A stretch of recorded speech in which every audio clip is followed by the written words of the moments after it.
যা পেয়েছে তা যাতে হারিয়ে না ফেলে, সেই ভয় সংকট ও বিপদের সম্মুখীন হওয়া বন্ধ করে দেয়। সেই পথটাই ভুলে যায় যাতে চলে সে সাফল্য অর্জন করেছে। এটা অনুচিত। জীবনে যে কোনো পরিস্থিতি আসুক, যে কোনো অবস্থায় থাকুন, আহ্বানগুলোকে স্বীকার করুন। কারণ যদি আপনি সেই আহ্বান স্বীকার করেন, তবেই আপনি এই সংসারকে কিছু দেওয়ার উপযোগী হয়ে উঠবেন। যদি সফল হন, তাহলে এই সংসারকে নেতৃত্ব দিতে পারবেন। আর যদি অসফল হন, তাহলে শিক্ষা পাবেন যে কি করা উচিত নয়। তাই জীবনে আহ্বান স্বীকার করুন, দুশ্চিন্তা নয়। রাধা রাধা। কেউ বলে জীবন খুব ক্ষণস্থায়ী, কেউ বলে জীবন হলো একটা সুন্দর স্বপ্নের মতো, আবার কেউ বলবে জীবন হলো এক কঠোর সত্য। কিন্তু জীবন আসলে কি? জীবন হলো আপনারই প্রতিবিম্ব, একটা দর্পণ। অর্থাৎ আপনি জীবনকে সেইভাবেই পাবেন যেরকম আপনি নিজেকে প্রতিপন্ন করবেন। যদি আপনি দর্পণের দিকে তাকিয়ে হাসেন, তাহলে আপনি সামনে হাসি মুখী দেখতে পাবেন। এবার যদি আপনি গম্ভীর হয়ে থাকেন, তাহলে আপনি একজন রুষ্ট ব্যক্তি দেখতে পাবেন। শেষে সবথেকে বেশি গুরুত্বপূর্ণ হলো আপনার চেষ্টা। আপনাকে সবসময় চেষ্টা করতে হবে যাতে আপনি নিজেকে প্রসন্ন এবং ইতিবাচক মনোভাবে রাখেন। এটা হলো আপনারই উত্তরদায়িত্ব, তাকে পালন করুন। এই মনকে প্রসন্ন রাখুন, এই সংসারকে সুন্দর বলে মনে হবে। আর এই মন প্রসন্ন হয়ে বলবে রাধা রাধা। এই বৃহৎ বৃক্ষকে দেখুন, অত্যন্ত শক্তিশালী বৃক্ষ। এটা সবারই প্রিয়। তা সে ছোট হোক বা বড়, বৃদ্ধ হোক বা জোয়ান, সবাই ভালোবাসে এই বৃক্ষকে। আর সত্যি বলতে এই বৃক্ষ সবাইকে সেবা করে, সবাইকে ফল দান করে, সবাইকে ছায়া প্রদান করে। দূর থেকে দেখে মনে হয় এর কোনো পরিচর্যার প্রয়োজনই নেই। কিন্তু একজন কুশল মালী এইভাবে ভাবেন না। তিনি সময় অন্তরে খুব খুঁটিয়ে এই গাছ নিরীক্ষণ করেন, দেখতে থাকেন। যদি কোনো এমন শাখা থাকে যা রোগগ্রস্ত, তাহলে সেটা কেটে আলাদা করে দেন। যদি এমন কোনো শাখা থাকে যা মৃত, তাহলে সেটা আলাদা করে দেন। আর এইভাবে উপযুক্ত দেখাশোনা করার কারণেই এই বৃক্ষ এইভাবে সুস্থ হয়ে থাকে, সতেজ হয়ে থাকে, সবার সেবা করতে থাকে। আপনাকেও নিজের সাথে সেটাই করতে হবে। নিজের জন্য আপনাকে একজন কুশল মালী হয়ে উঠতে হবে। রক্ষা করতে হবে নিজের শরীরের, নিজের মনের। আপনার শরীর যদি রোগগ্রস্ত হয়ে পড়ে, তাহলে ওষুধ গ্রহণ করতে হবে। যদি এই মন কোনো এক কারণে বিচলিত হয়ে পড়ে, তাহলে তার থেকে নিজেকে মুক্ত করতে হবে। আপনি যদি নিজের যত্ন নেন, তবেই এই বৃক্ষের মতো হতে পারবেন। সেই বৃক্ষ যে সবারই প্রিয়, সবাইকেই সেবা করে। আসুন আমার সাথে ভালোবেসে বলুন রাধা রাধা। এই সংসারের সব থেকে গুরুত্বপূর্ণ তত্ত্ব কোনটা? প্রথম হলো সময়। জন্ম থেকে মৃত্যু পর্যন্ত এই যে সময়, এটাই তো হলো জীবন। দ্বিতীয় হলো জীবন, যাতে আমরা সময়ের সদ্ব্যবহার করি, শ্রেষ্ঠ থেকে শ্রেষ্ঠতর কাজ করার চেষ্টা করি। বহু বছরের এই পরম্পরা, এই সংস্কৃতিকে এগিয়ে নিয়ে যাওয়ার চেষ্টা করি। এই সংসারে আমরা অংশগ্রহণ করতে চেষ্টা করি। তৃতীয় হলো ধন, সেই ধন যা প্রত্যেক ব্যক্তি অর্জন করতে চেষ্টা করেন।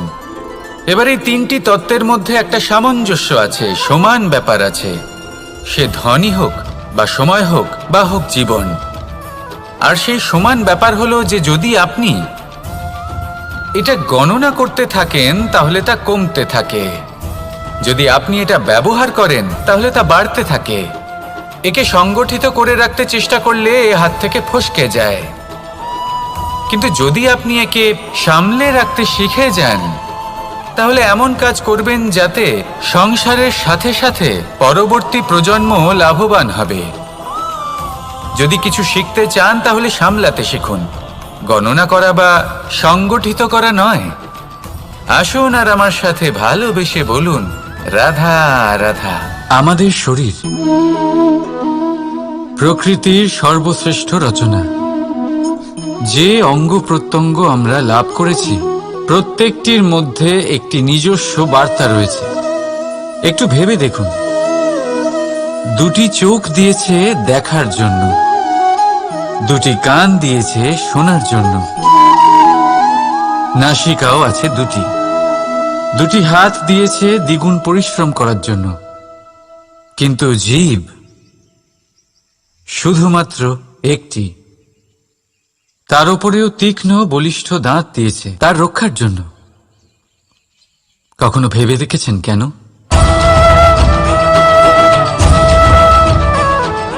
কারণ শব্দ আর শব্দের প্রয়োগ মানুষের সবচেয়ে বড় অস্ত্র, যার প্রয়োগ যত ভেবে চিন্তে করা যায় মানুষ তার জীবনে ততটাই উপরে উঠতে পারে। তাহলে মনে রাখুন, দেখুন, শুনুন আর বুঝুন বেশি, বলুন কম। রাধা রাধা। আমরা সকলে শক্তি অনুভব করতে চাই। এবার যদি আপনাকে জিজ্ঞেস করা হয় যে সবথেকে বেশি শক্তির অনুভব কোথা থেকে করা সম্ভব, তখন কেউ কেউ বলবেন পুষ্টিকর আহার গ্রহণ করলে, ব্যায়াম করলে, কেউ বলবেন ধন লাভ করলে, বন্ধুদের থেকে, পরিবারের থেকে, আদি ইত্যাদি। এইভাবে আপনি শক্তির অনুভব অবশ্যই করতে পারেন, কিন্তু সবথেকে বেশি শক্তির অনুভব যদি আপনি করতে চান তাহলে তা পাবেন শুধু একতার দ্বারা, সংগঠনের দ্বারা। যদি আপনাকে উদাহরণ দিই, নিজের এই হাতটাকে দেখুন, 5টা আঙুল রয়েছে। কোনো একটা বস্তুকে নিজের একটা আঙুল দ্বারা তুলে ধরার চেষ্টা করে দেখুন, বড়ই কষ্ট হবে। তখন আপনি বুঝতে পারবেন যখন এই 5টি আঙুল একত্রিত হয় তখন কোনো কাজ কতটা সহজ হতে পারে। এটাই হলো শক্তি, একতার। সবথেকে ভালো উদাহরণ যদি আপনাকে দিই তাহলে বাঁশি। এই বাঁশি থেকে অত্যন্ত মধুর সুর নির্গত হয় যা সবার মন প্রসন্ন করে দেয়। এই কথা সত্যি, কিন্তু এই বাঁশি আমি একটা বা দুটো আঙুল দিয়ে বাজাতে পারবো না। আমাকে প্রত্যেকটা আঙুল ব্যবহার করতেই হবে, তবেই এর থেকে মধুর সুর নির্গত হবে যা সকলকে প্রসন্ন করবে, ঠিক কিনা? ঠিক এইভাবেই যদি আপনি চান যে আপনার জীবনরূপী বাঁশি থেকেও মধুর সুর নির্গত হোক বা সবার মনকে প্রসন্ন করে তুলুক, তাহলে আপনাকেও জীবনে একতা নিয়ে আসতেই হবে। আপনি একাও কর্ম করতে পারেন, পথ চলতেও পারেন, সামনেও এগোতে পারেন, সাফল্যও লাভ করতে পারেন। কিন্তু যখন সকলে একসাথে এগোবেন, সেই পথে চলবেন, সেই কর্মই করবেন, তখন লক্ষ্যে অবশ্যই পৌঁছবেন, সাফল্য অবশ্যই লাভ করবেন। কিন্তু সেই সাফল্য এবং তার আনন্দর সংমিশ্রণটাই একটু অন্যরকম হবে। তাই জীবনে ঐক্যবদ্ধ হন, একসাথে মিলে এগোতে থাকুন, আর আমার সাথে ভালোবেসে বলুন রাধা রাধা। এই হলো বটগাছের একটা বীজ।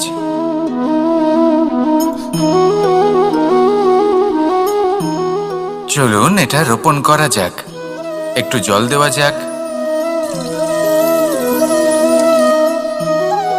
এবার এখানে একটা বিশাল বটবৃক্ষ উৎপন্ন হবে। কিন্তু কিভাবে? এতে কে সাহায্য করবে? এটা সম্ভব কে করে দেখাবে? প্রকৃতি। আগে হ্যাঁ, এই সংসারে যা কিছু উৎপন্ন হয়, যা কিছু নষ্ট হয়, তার জন্য প্রকৃতি দায়ী হন। এই প্রকৃতির কারণেই তো রৌদ্র আসে, প্রকৃতির কারণেই বৃষ্টি হয়, জল পাওয়া যায়। তার কারণেই এই বটের বীজ তা এক বিশাল বটবৃক্ষে পরিণত হবে। কিন্তু একজন মানুষকে দেখুন, মানুষ বলবে এই বৃক্ষে আমার অধিকার রয়েছে। কেন? কারণ আমি এই বীজ বপন করেছি। এবার সমস্ত কাজ প্রকৃতি করবে আর সমস্ত শ্রেয় মানুষ নিয়ে যাবে। এটা কি উচিত? কখনোই নয়। এবার এর উত্তর প্রকৃতিতেই লুকোনো আছে। কখনো কোনো পাখিও এই বীজ রোপণ করে, সেখানে বৃক্ষ উৎপন্ন হয়, তাতে ফল আসে, সেই পাখি সেই ফল খায়, কিন্তু সেখানকার বাকি পাখি এবং প্রাণীদের সেই ফল খেতে বারণ করে না। সেই বৃক্ষের ওপর নিজের অধিকার প্রমাণ করতে চেষ্টা করে না, সবার মধ্যে ভাগ করে দেয়। আর এটাই আমাদেরও করা উচিত। যা প্রকৃতি থেকে আসছে তা আবার প্রকৃতিতেই ফিরে যেতে দিন। এটা অত্যন্ত প্রয়োজনীয়। পাখিদের মতো হতে চেষ্টা করুন, তবেই আপনার এই মন আকাশে উড়তে থাকবে আর সুপ্রসন্ন হয়ে বলবে, রাধা রাধা। দু রকমের প্রাকৃতিক বেগ থাকে। প্রথম হলো বর্ষা। যখন এর বর্ষণ হয় তখন মাটিকে শীতল করে নতুন ফসল ফলায়। আর দ্বিতীয় হয় পবন, যা আমাদের সর্বদা শ্বাসবায়ু প্রদান করে। অশান্ত এই মনকে শান্তি প্রদান করে, এই ক্লান্ত শরীরে স্ফূর্তি প্রদান করে। আমাদের জীবনে যত আবেগ আছে তা হয় বর্ষার মতো হওয়া উচিত, নয় হওয়া উচিত পবনের মতো। ক্রোধ, মতভেদ, বিবাদ এগুলো হওয়া উচিত বর্ষার মতো। অর্থাৎ কিছু সময় পরে যেন এরা নিজে থেকেই ছিন্ন ভিন্ন হয়ে চলে যায়। আর যদি পবনের মতো কোনো আবেগ থাকা উচিত তা হলো প্রেম, যা সর্বদা শ্বাসবায়ু প্রদান করে, সবসময় সাথে থাকে। একে আমরা অনুভব করতে পারি না, কিন্তু এ আমাদের অনুভব করার জন্য প্রাণবায়ু প্রদান করে। আর যখন চক্রবাতের মতো সে ভয়ঙ্কর হয়ে ওঠে তখন সমগ্র সংসার বদলে দেয়। এর সারমর্ম একটাই, শক্তি। মতভেদ, ক্রোধ, বিবাদের মধ্যে নেই। শক্তি যদি থাকে তা আছে প্রেমের মধ্যে। তাই এই প্রেমকে মনের মধ্যে রাখুন আর আমার সাথে বলুন, রাধা রাধা। ঘৃণা, প্রেম, রেগে যাওয়া, মান ভাঙানো, ভুলে যাওয়া, এই সকল অনুভূতি মানুষের জীবনে অত্যন্ত গুরুত্বপূর্ণ। মানুষের এই অনুভূতিগুলো না থাকলে মানুষ একটা যন্ত্রের থেকে বেশি আর কিচ্ছু না। কিন্তু এই অনুভূতি আপনি ভুল দিকে চালিত করলে এরাও আপনাকে আর মানুষের মতো বাঁচতে দেবে না। যদি ঘৃণার কথা বলেন, যদি আপনি কোনো ব্যক্তিকে ঘৃণা করেন, সেটা কেন? ব্যক্তিকে ঘৃণা করবেন কেন? ঘৃণা করুন তার স্বভাবগুলিকে, সেই স্বভাবগুলিকে যা সেই ব্যক্তিকে অপ্রিয় করে তুলছে। কারণ স্বভাব পাল্টানো যায়। সেইভাবেই রাগ করুন, কিন্তু তাদের কথায়, তাদের ওপরে নয়। কারণ কথা বদলে দেওয়া সম্ভব। ভুলতে হলে ভুলুন তাদের ত্রুটি, তাদের নয়। কারণ ভুল অবশ্যই শুধরে নেওয়া যায়। প্রেম করুন তবে তাদের আত্মার সাথে, তাদের অনুভূতির সাথে, শরীরের সাথে নয়। কারণ শরীর হলো নশ্বর। বলুন, কিন্তু খারাপ ভাবে নয়, ভালোবেসে। রাধা রাধা। মুঠো হাতের শক্তি বেশি।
ছিল, এই সংসারের সব থেকে শ্রেষ্ঠ আশ্চর্য কোনটি?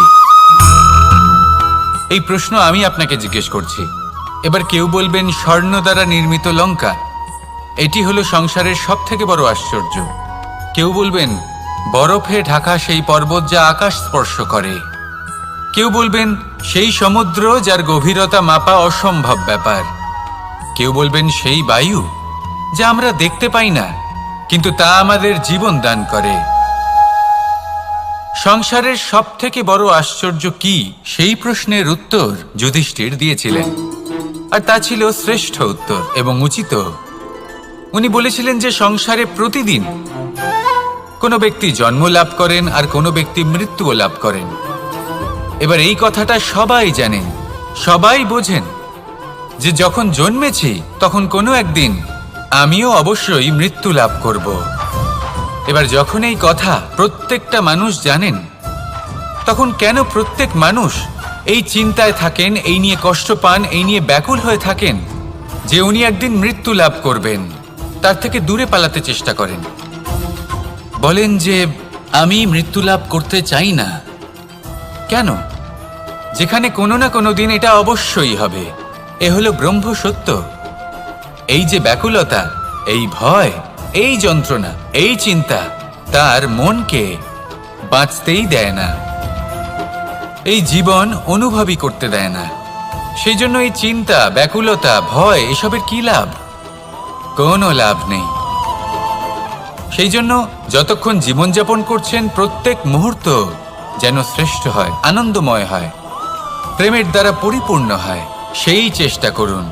চেষ্টা করুন যাতে আপনি যে কাজ করছেন তার দ্বারা যেন অন্যের মঙ্গল হয়। এই প্রচেষ্টাই আপনার জীবনকে প্রসন্নতা আর প্রেম দ্বারা ভরিয়ে তুলবে। এই মন সুপ্রসন্ন হয়ে বলবে রাধা রাধা। এই পুকুর দেখছেন আপনি? বাচ্চা, বৃদ্ধ, যুবক, যাকেই আমি জিজ্ঞেস করব এটা কি, সবার উত্তর সেই একই হবে। উত্তর তখনই বদলাবে যখন প্রশ্ন এটা হবে যে আপনি এই পুকুরে কি করতে চান। কেউ বলবে আমি এমনি এর পাড়ে বসে এই জল স্পর্শ করে ঠান্ডা হাওয়ার আনন্দ অনুভব করতে চাই। কেউ বলবে আমি এই পুকুরে সাঁতার কাটতে চাই। কেউ বলবে কাগজের নৌকা বানিয়ে আমি এতে ভাসিয়ে দিতে চাই। কেউ বলবে আমি মাছ ধরে নিজের জীবন যাপন করতে চাই, ইত্যাদি ইত্যাদি। আপনাকে একটা কথা বলে রাখি, আমাদের জীবনও এই পুকুরেরই মতন, একই রকম। কিন্তু আমরা এই জীবন নিয়ে কি করব সেই সিদ্ধান্ত আমাদের। এই পুকুরে আপনি মুক্তও পাবেন, আবার পাঁকও পাবেন। যদি আপনি মুক্ত পেতে চান তাহলে এই পুকুরের গভীরে আপনাকে যেতে হবে, ততটাই চেষ্টা করতে হবে যতটা করলে আপনি সেই মুক্ত অর্জন করতে পারবেন। না হলে শুধু পাঁকে হাত পড়বে।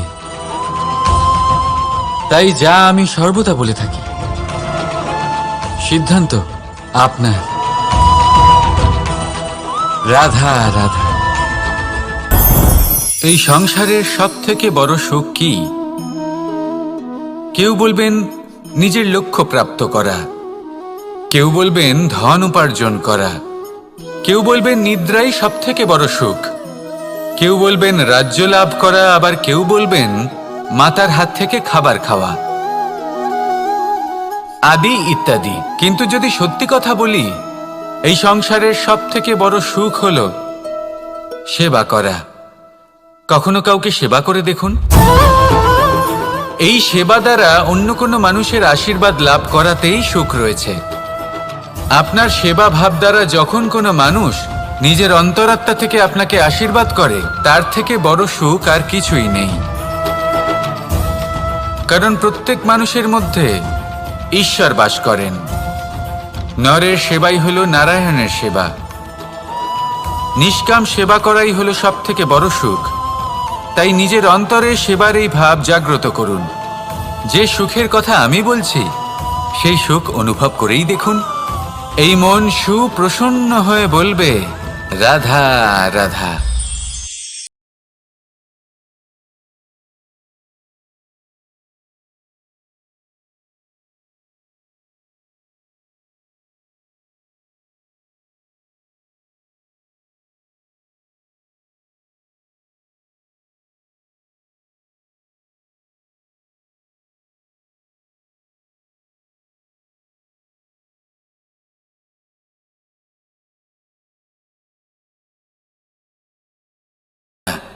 অবশ্যই সহ্য করতে হবে। এটাই হলো প্রকৃতির নিয়ম।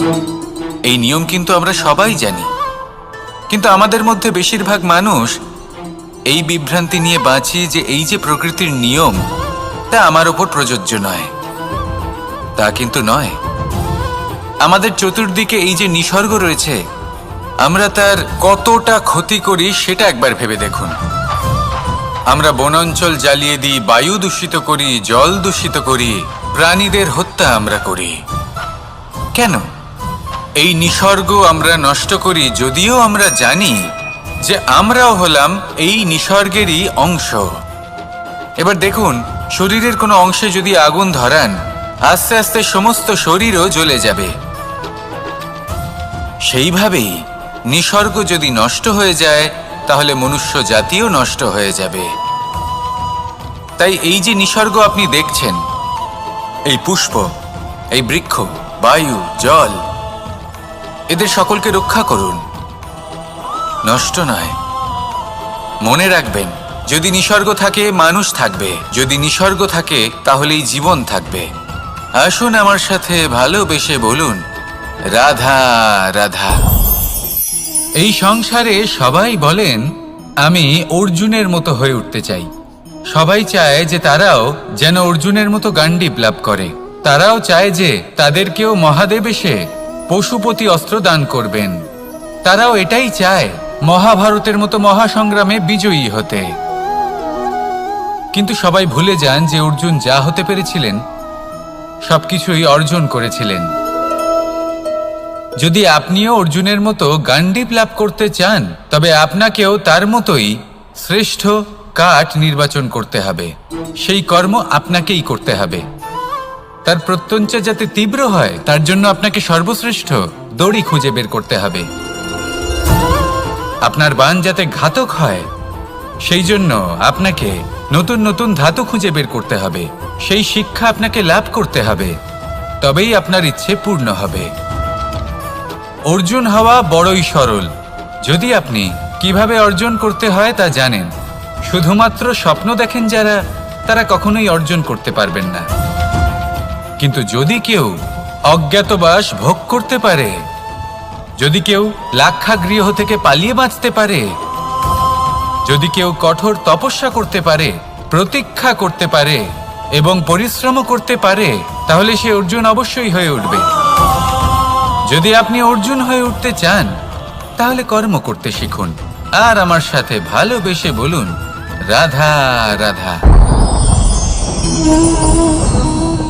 জীবন থাকলে লক্ষ্য অবশ্যই থাকবে। যদি লক্ষ্য থাকে, তার পথ অবশ্যই থাকবে। যদি পথ থাকে,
এবার এরকমই কিছু আমাদের সংসারেও হয়।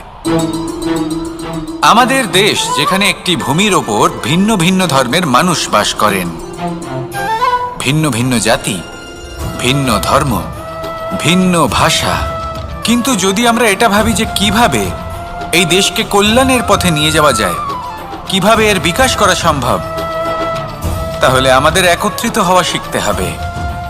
যেইভাবে 5টা আঙুল একত্রিত হয়, মুষ্টিবদ্ধ হয়, সেইভাবেই আপনার যে ভাষাই হোক, যে ধর্মই হোক, যে জাতি হোক না কেন, ঠিক আছে, আবশ্যক হলো আপনার নিজের কর্মভূমির সাথে, আপনার ধরিত্রীর সাথে যুক্ত থাকা, সাথে থাকা।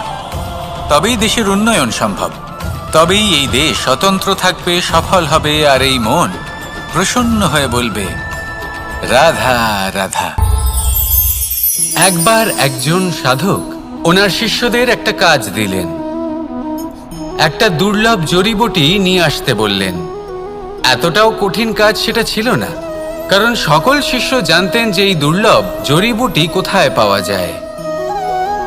পর্বতের শিখরে। কঠিন কাজ কোনটা? সেখানে পৌঁছনোর সেই পথ, যা ছিল কাঁটায় জর্জরিত, পাথরে পরিপূর্ণ, যেখানে পিছলে পড়ার আশঙ্কা রয়েছে এবং গভীর ক্ষত পেতে পারে সবাই। এবার বেশ কয়েকজন শিষ্য গেলেন, তার মধ্যে কয়েকজনই সেই জড়িবুটি নিয়ে আসতে পারলেন। কারণটা কি ছিল? কিছু শিষ্যের মনোযোগ ছিল শুধুমাত্র লক্ষ্যের দিকে, অর্থাৎ পর্বতের সেই শিখরে। কিছু শিষ্যের মনোযোগ ছিল পথের এই সংকটগুলির ওপর। কিছুজন নিজের সমস্ত মনোযোগ, সমস্ত শক্তি কেন্দ্রীভূত করলেন শুধুমাত্র লক্ষ্যের দিকে। বাকিরা মনোনিবেশ করলেন এই সংকটের থেকে নিজেকে বাঁচাতে। কিন্তু যাদের মনোযোগ শুধু লক্ষ্যের দিকে ছিল, শুধু তারাই জড়িবুটি নিয়ে আসতে পারলেন। কারণ কি ছিল? একটা সহজ ব্যাপার যা আমাদের বুঝতে হবে। আমরা যদি লক্ষ্যে পৌঁছতে চাই, তাহলে বিপদের সম্মুখীন তো আমাদের হতেই হবে, আর কোনো বিকল্প নেই। যন্ত্রণাও হবে, পায়ে কাঁটাও হয়তো ফুটতে পারে, হয়তো পড়েও যেতে পারেন, হয়তো রক্তপাতও হতে পারে, কিন্তু তার সাথেই সাফল্য অর্জনের যে আনন্দ, সেটাও পাওয়া যায়। সেই জন্য নিজের মনোযোগ সবসময় লক্ষ্যের দিকে রাখুন, পথের সেই বিপদগুলির দিকে নয়। সত্যি কথা বলতে, এই বিপদ এটা কিছুক্ষণের, আজ আছে কাল নাও থাকতে পারে, কিন্তু যদি লক্ষ্যকে প্রাপ্ত করতে পারেন, তাহলে তার আনন্দ আপনার সাথে সারা জীবন রয়ে যাবে। তাহলে লক্ষ্য প্রাপ্ত করুন আর আমার সাথে ভালোবেসে বলুন রাধা রাধা।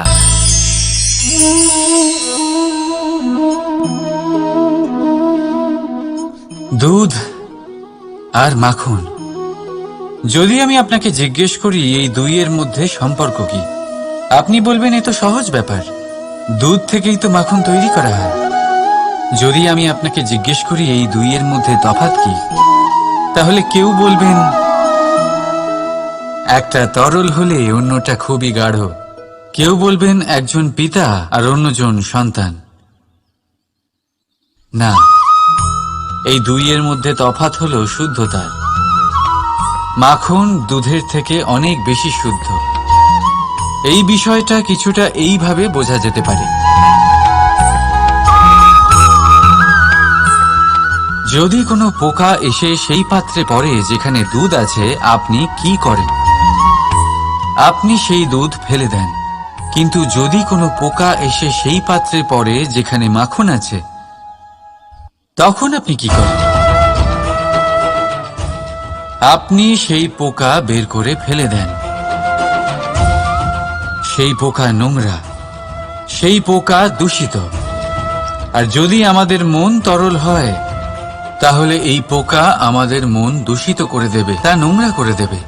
কিন্তু যদি আমাদের মন মাখনের মতো শুদ্ধ হয়, তাহলে কুচিন্তা আপনা থেকেই চলে যাবে। তাই মনে রাখবেন, এই সংসারে পোকা অবশ্যই থাকবে। আপনি দুধ হবেন নাকি মাখন, সিদ্ধান্ত আপনার। রাধা রাধা। এই সংসারে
তবে একটা কথা অবশ্যই ঠিক, যে রুটি শুধুমাত্র খিদে মেটায় না, আমাদের জীবনে বড় বড় শিক্ষা দিয়ে যায়।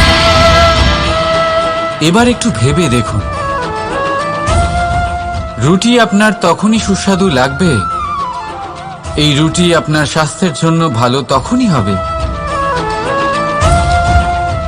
যখন এটা দুদিক থেকেই ভালো করে সেঁকা হবে, তাই না? আমাদের জীবনে সম্পর্কও কিছুটা এরকমই হয়। যদি দুপক্ষ দ্বারাই ভালো করে পালন করা হয়, তবেই আপনি আনন্দ পাবেন। তাই শুধু পাওয়ার জন্যই ব্যাকুল হয়ে উঠবেন না, ফেরত দেওয়াতেও বিশ্বাস রাখুন। কারণ যখন একটা সম্পর্কে দুই পক্ষ থেকেই প্রেম থাকবে, দুই পক্ষ থেকেই করুণা থাকবে, কিছু করার প্রবৃত্তি থাকবে, তবেই সেই সম্পর্ক আপনাকে আনন্দ দেবে। তাই যখনই আপনি রুটি খাবেন, মনে রাখবেন আপনাকে আপনার সম্পর্কগুলিকেও এরকম মধুর বানাতে হবে। আর মন সুপ্রসন্ন হয়ে বলবে, রাধা রাধা।